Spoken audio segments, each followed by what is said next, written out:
Gentlemen of the media, welcome to the Orlando Pirates Media Open Day ahead of our weekend's fixture against SuperSport United. I'd like to welcome my panel, head coach Coach José Riveiro, as well as team captain Maela. Welcome, gentlemen. Thank you. Thank you. Just going to ask if you can both just give us how the preparations have been going ahead of this week's clash. You'll answer from a player's perspective, and coach, just how your preparations are going so far. Good afternoon, everyone.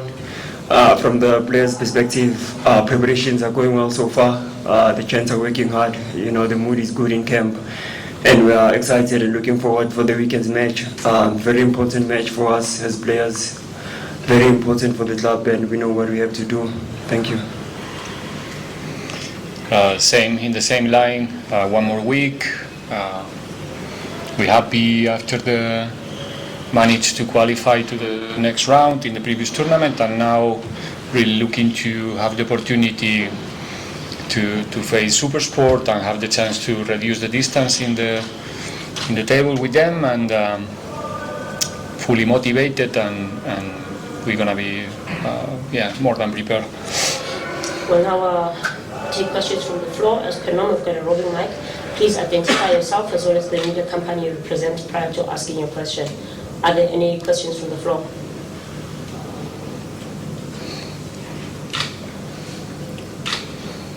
Coach Benjamin Miranda, Football Live. My question is simple, Coach. This is more or less like a top of the table clash. The 3 points, as you have said, close the gap on the second position, but also fighting for that Champions League spot. How important is this game? Is it like a cup final to you, or is it just like any other game, as you have normally said, you take one game at a time? We will play finals until the end. In the league, in the Netbank, every game is going to be crucial for all of us in the league. The ones who are playing for the relegation, the ones who are playing for the top positions, for the possibility to play in Africa next season, and it goes without saying that for Pirates it's very important to find ourselves in that position in the end of the season. There's more teams fighting for the same objective with us in this moment, and SuperSport is the one with more advantage. So, like I said, it's an opportunity to get 3 points, and at the same time that our immediate opponent is not getting the points. That's it. So when we don't play against them, we are waiting and expecting that they don't get it in their own games. This time is our opportunity to do it ourselves, and don't lose that opportunity to reduce the distance. It's simple like this. We don't have to check our phones the day after to see what's doing the opponent. We have the chance to do it ourselves, to get the 3 and make sure that they don't. So that's all. After that game, whatever happened, still a lot of games to play. So is a final? No, it's not a final. There's still much more games to play and a lot of points to play, but it's one of those moments of the season that will determine probably where we are in the end. Do we have any further questions? May I ask that you just raise your hand so that I don't have to continuously ask every other question. Noted. Is there anyone else? Noted that. Okay. As such, Coach, from the Sleep Times. The first game in Zwane, I think they had like 28% position, shots on target, and Gavin Hunt said you guys were going to chase for the title at that point. Do you expect a similar SuperSport United coming just to defend at Orlando Stadium, or do you prepare for something else going into this game? I think the game you mentioned, it was played, I think, the 21st of August or somewhere there. It's been a long time since that fixture. I think both teams experience different kind of evolutions. It's true that SuperSport used to be usually the same team, the same style. It changed a bit depending on the profiles that they can put on the field. but it's a big opportunity for both teams. So I don't expect a conservative SuperSport at the same time, because they have a chance as well to make a big gap in between both, and if they don't take it, it's gonna be long the rest of the season. So I think it's gonna be I don't want to say pound to pound, but they need to do something else than defense for sure. Even though, again, they are a very well organized team. They know what they do in the transitions. They know how to occupy the box very well, and they have excellent players in attack. So I think it's going to be a nice game. I hope it's going to be a nice game with alternatives for both, and yeah, we're going to try to obviously reduce their strengths as much as possible. But I think it's a different game we are much more close both to the objective, so that's going to play also during the 90 minutes. That game that you mentioned was in the beginning, and I think we were both teams looking and trying to find our style, our way to do the things, even though, like I said, SuperSport and Gavin is a very experienced coach, and yeah, they know very well what they do, and it's very, very profitable for them. Coach, Sia from Kickoff. Coach, I understand Terence took a bit of a knock in the previous game, as well as... I didn't understand so well, sorry. Sorry, I understand Terence took a bit of a knock in the previous game. Yeah. As well as Clement. In terms of intending to training, being involved, how involved have they been? They're fully involved.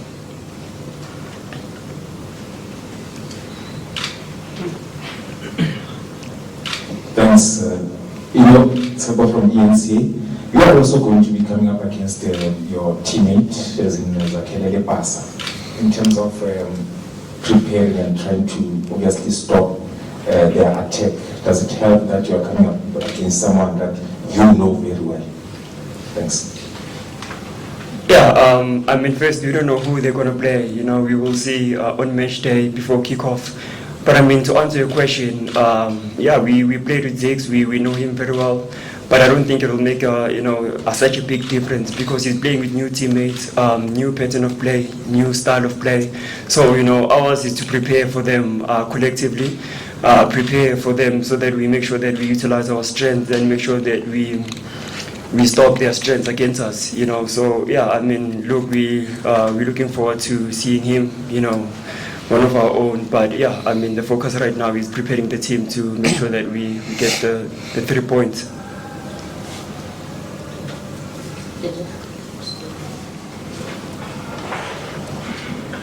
Buenos dias, Coach. Coach, Buenos dias. On Saturday you played 120 minutes. Would you say that game, despite the fact that it went to extra time, it gave you an idea in terms of your squad mileage, fitness, mental strength, going ahead with the preparations for this upcoming match against SuperSport? Yeah, well, it was we experienced a difficult moment. I know you just measure the difficulties in terms of the level of the team that you have in front of you, but football is much more complex than that. And we experienced a difficult moment, but we did it there together, and we managed to solve the situation together. We all suffer, it's a fact. There was a difficult moment in the second half, but we managed to overcome the difficulties. That's, for me, like I said there after the game, I'm an optimistic person. So I try to take the positive, and the positive is, again, we did it together.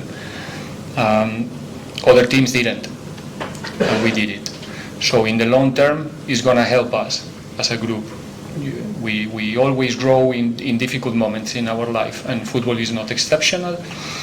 And mentally, physically also understand that we can play that time, 120 minutes chasing one goal, do it before the penalties. There's a lot of positive things out of the game. Do I want to play extra times? No. Obviously, I would like to finish the games early. But we managed to do it, again, to do it together, and it's going to be helpful until the end in terms of mentality.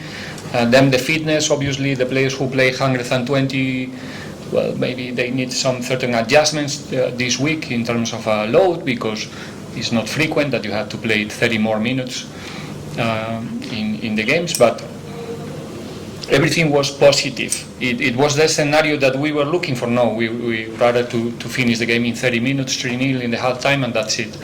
But it was not. But again, we found a difficult scenario, and we managed to solve the problems that we found there. And I think it's going to be, like you said, in terms of mentality and as an experience as a group, because maybe we are in the same scenario in 20 days or in 20-something days against our next opponent in a knockout game. So everything was positive in the end, obviously, because we got the result. So we are more prepared this week than the last week.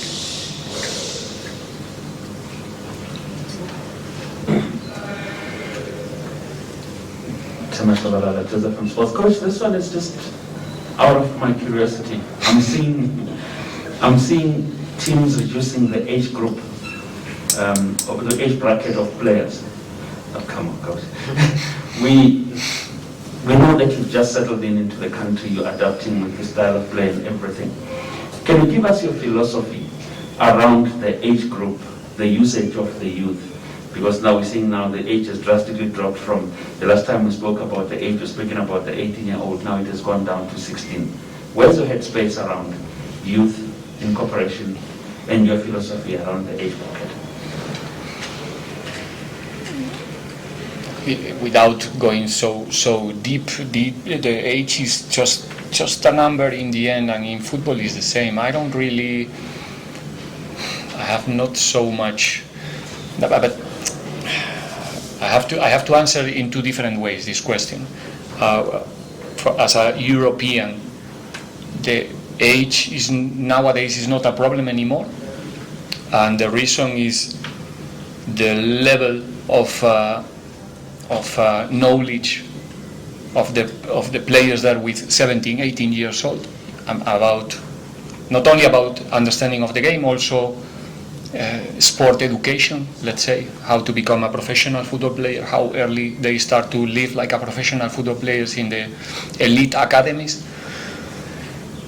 And probably here we have more difference in between the clubs and the teams in the academies. We're trying to do the things in that way here, so the players can arrive at the stage of 18, 17, 19, 20 years old, well prepared to do the step without any doubt or afraid of fail, because it's easy to make numbers, it's easy to play young players, and for me as a coach it could be also nice to play, every time I can introduce one player when the result is done, and then I get the numbers, and you can say that Riveiro is really pushing the youngsters. But we need to play those guys when they are ready to make an impact and have continuity, not just a hope. We need to be sure, and we need to prepare those guys to have a long career, and it's not that easy, like just play them and let's see what happens.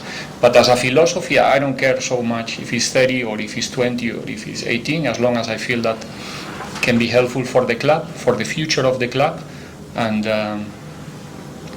yeah, that's basically. But they need to be prepared. Otherwise, like I said, it's just looking for a personal record in the end, and I'm not looking for that.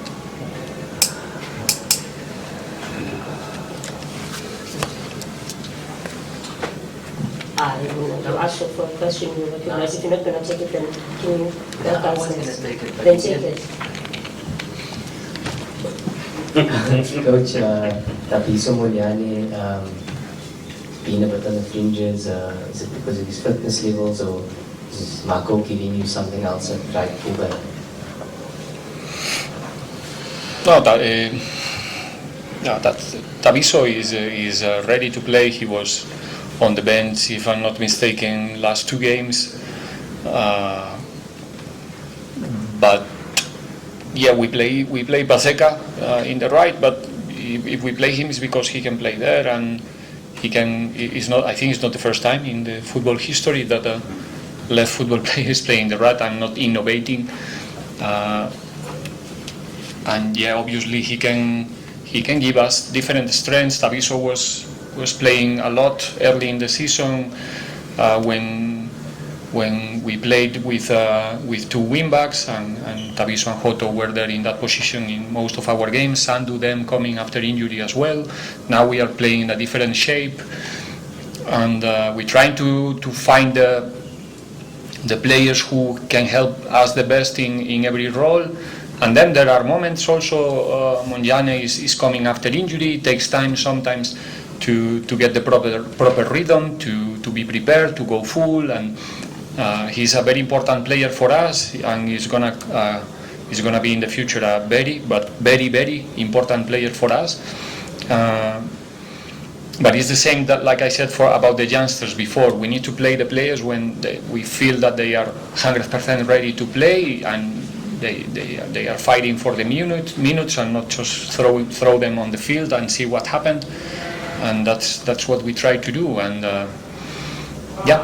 Taviso is doing the things well. And in the last game, for example, when we changed our shape again, his contribution in the right was crucial for us in order to open the field, to be vertical and threatening there in the lateral corridor. And you're gonna see Taviso in the future as well on the field, hopefully. Vincent from SABC News.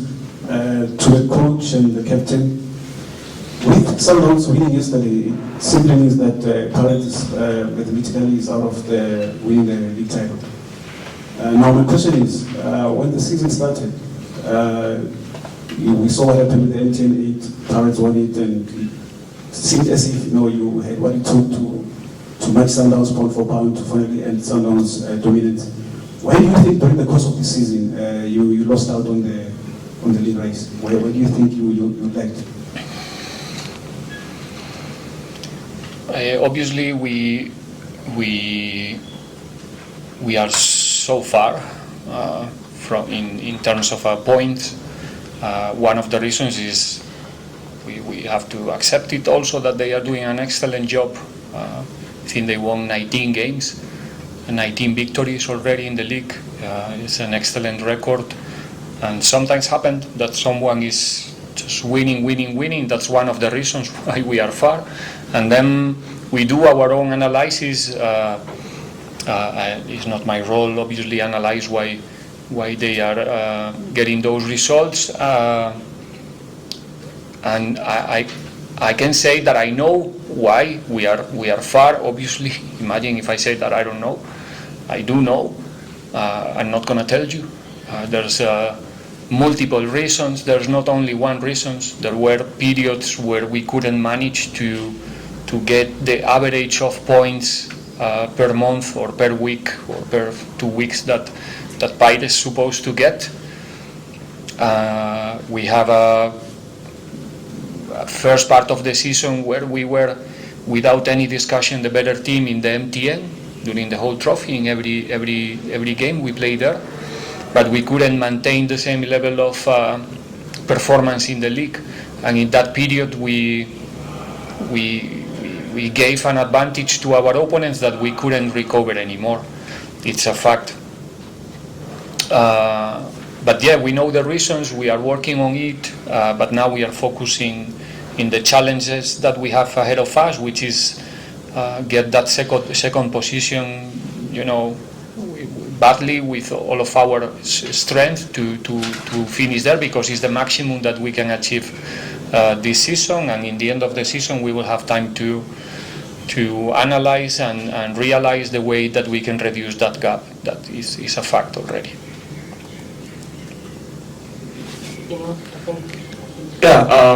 Look, from a player's point of view, the coach has already said, when the season started, we undoubtedly, we were the better team throughout the first competition, which was MTN 8. And after that, we sat down, we had team meetings, we analyzed, and we saw why we didn't have the same consistency in the league. we do know the reasons, and we've been working hard on those reasons. We also do know that this is our first season together with the coach and the technical team with the style of play. So we are building, something concrete and solid that will help us in the future. But like the coach has said, right now at this moment, our focus is finishing in the Champions League spots and making sure that we compete in that space in the near future. We'll take the final 2 questions. So put your hand up. It's covered. Okay. Anyone else? Behind you. Coach, just to follow up on my colleague's question around evidence. We saw him last week. He played, provided an assist. How close is he from being a regular and starting matches now? Difficult to say how close. The important thing is that he came in and he contributed. He's helping us. Evidence is an example as a professional, as a human being. I have to say it's working hard every day, very humble. He's never complaining about the lack of minutes recently. There's many reasons. Again, he was injured in 2 different periods this season, so he couldn't have the continuity. But he's a high potential prospect as a number 9, and I'm 100% sure, without any doubt, that Evidence is gonna come to the party soon and make an impact soon in Pirates and in South African football, because he has the conditions. He just need to, as the rest of the team, rest of us, to be more consistent, and he's gonna get opportunities. It's about the guy and the moment of the team as well. We have to be fair. Sometimes we cannot expect that Evidence will come in a moment like difficult like that, and suddenly make win the game for us. He did a good job. He contributed. He was doing a fantastic job without the ball, and I hope in the future we can have the space for him to be more consistent in our start 11 and give him a proper chance to be regularly. That is difficult because we have, like I mentioned many times, in his position, there's many possibilities for the coach, and that's why Evidence is not in the start 11, not because he's not doing enough. It's just because of me in this case, that I'm taking other players in his position, but the guy is doing everything very well.